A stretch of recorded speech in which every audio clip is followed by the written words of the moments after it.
From getting stomped unconscious to a bull landing on your skull, these are 10 bull riding moments that almost went fatal. At number 10, Bart Jackson broke his shoulder blade on Indian Outlaws at the 2000 Laughlin Shootout. Jackson, he's got a good bull, and this bull belongs to Ronnie Wiseman. He's got to get it going. He landed hard on his shoulder, and the bull came running after him. He's a little late, pumping hard. Come on, Bart, look out, losing the battle. Whoa, look, don't lose that foot race, Pete. He ran for safety nursing that shoulder. 4 weeks out, but he came back. But if you think that was close, Scott Bredding at number 9 got off bodacious just in time. He's done it. Scott Bredding had done it again. Okay, now he's been winning. This is it. The legendary J31 Dodge Bodacious got Bredding's hand loose 1 second before the whistle at the final round of 1994 Bonanza Nashville. He's in good shape. Come on, Scotty. Stay there, Scott. Come on, Scotty. Lost the bull rope. Did you see him? He lost his bull rope, jerked it out of his hand. He walked away clean. For a bull as notorious as bodacious, that was a miracle. Now that we're talking about dodging disaster, Isaac Fleets at number 8 took a brutal headshot from Selma Express. Not very big, kind of a long and lanky bull rider. He said, let's go, men. All right. He got ragdolled at round 2 of the 1994 Bud Light PBR event in Rancho Murrieta. Their heads collided and a horn caught him as he fell. Right foot, see it come up, Yes. and lost the hold. This was a rank bull.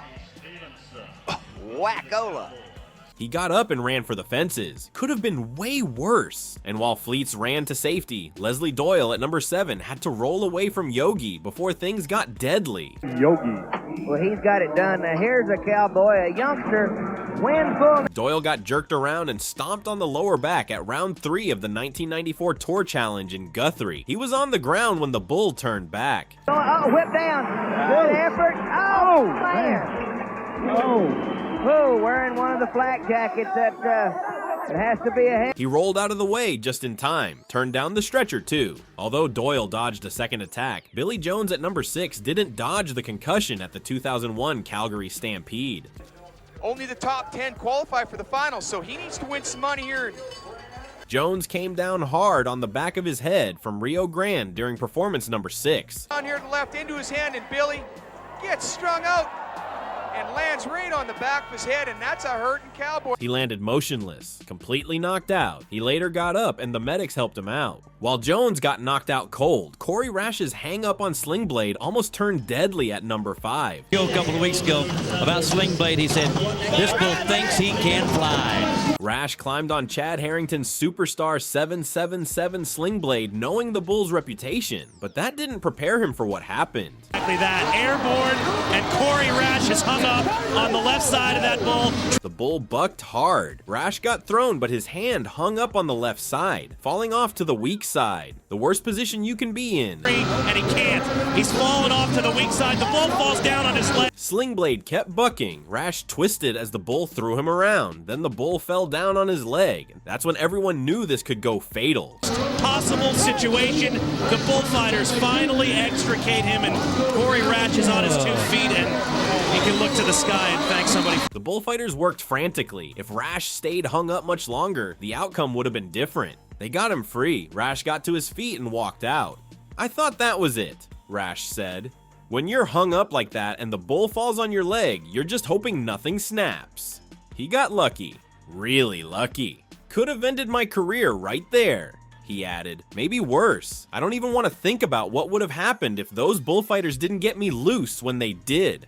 That hang-up was seconds away from being fatal, but Rash walked away. At number 4, Glenn Keeley got demolished by Scat Cat at round 2 of the 1995 Tough Hedeman Challenge 3 in Fort Worth. Getting in the jam because you know they'll be there. Well, they're great, and we're talking about veterans as we talk about every one of them. Keeley got jerked around viciously. When he got bucked off, his hand stayed hung up. That's when Scat Cat went to work. That is the bull that he's drawn here. Starts a great ride on an outstanding bull, and there we go. You look at Joe Bumgarner, Glenn hung up in a jam, and bullfighters are just right on top of it. And the bull stomped on him again and again. Keeley couldn't get loose. By the time his hand came free, he was completely knocked out, unconscious while a 2,000-pound bull stood over him. knocked him out, and doesn't look good at all. The bullfighters moved in fast. If they'd been slower, Scat Cat could have finished the job.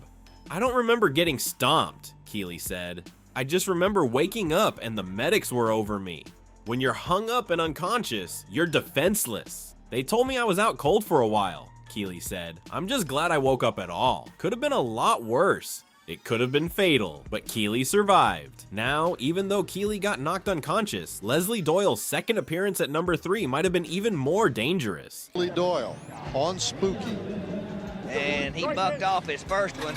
Doyle climbed on tight wire at round 2 of the 1999 Greensboro Open. The bull whipped him back and forth before bucking him off. His hand stayed caught. Trouble, he's looking at the rafters. He's hung up. Oh, popped him again right there. I mean, he's underneath him. He fell underneath tight wire, the worst place to be. Okay. Look out. Stomped on, dragged, kicked multiple times. Doyle was at the bull's mercy. Leslie Doyle, he was under him, dragged, kicked. Miraculously, he got to his feet, walked away on his own, no stretcher. That could have turned out a lot worse, Doyle said. When you're underneath a bull like that, you're just trying to protect your head. Everything else is pain you deal with later. I've been hung up before, he said, but being dragged underneath? That's different. You can't see what's coming. You just feel the impacts and hope it stops. This wreck was a reminder of how thin the line is, but Doyle walked away. Somehow, Leslie Doyle got dragged underneath a bull, but what happened to Gilbert Carrillo at number 2 could have ended his life. But the way he's been bucking, he's been just 2 jumps around the right. Gilbert could ride this bull. The 1994 BRO champ drew Freddie Cordell's notorious 718 Jack Daniels Happy Hour at the championship round of Bonanza Nashville 2002. Happy Hour lived up to his reputation. Gilbert.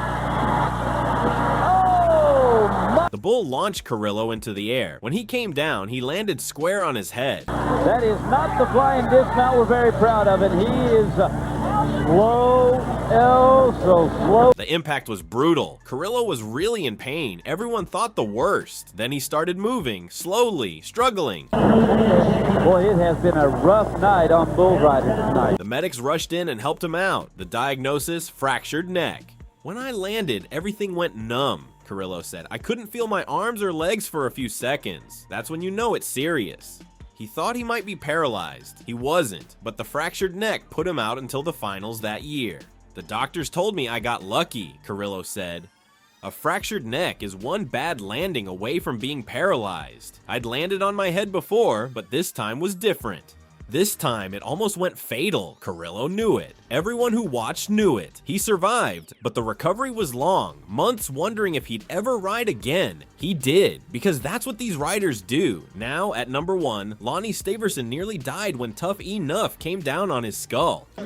New Hebron, Mississippi. It's been a long time since I got to say that. Come on, Lonzo. It was the championship round of the 1998 Lane Frost Memorial Bull Riding in Richmond. Steverson climbed on Jerry Nelson's 78 Copenhagen Tough Enough, ready to ride. The gate opened. The bull exploded. Round of the bus. I hate this bull. Whapped him. Oh, man. I mean, oh, step. Then their heads collided. The impact sent Steverson to the ground, but the bull wasn't done. Tough Enough jumped high and came down on the side of Steverson's head. A direct hit, the kind that kills riders. Steverson was knocked out instantly, motionless in the dirt. The bull was still over him, ready to go again. That's when the bullfighter made the split-second decision that saved Steverson's life. Gummy, get the gate open, boys. This could be a wreck. Oh, good job from... He threw himself between Steverson and the bull, used his own body as a shield, almost took the hit meant for Steverson. Without that quick thinking, Tough Enough would have come down on Steverson's head again, and there's no surviving that twice. I don't remember anything after our heads hit, Steverson said. I woke up and they told me a bullfighter saved my life. The doctors confirmed it. Another stomp to the head would have been fatal, no question. If he hadn't stepped in, I wouldn't be here, Steverson said. That's the truth. I owe him everything. Steverson recovered, came back to riding, but he never forgot how close he came. Every time I climb on now, I think about that moment, he said, how fast it can all end, but you can't ride scared. You just have to trust that if something goes wrong, someone's there to help. These 10 moments prove that bull riding is a sport where death is always 1 second away.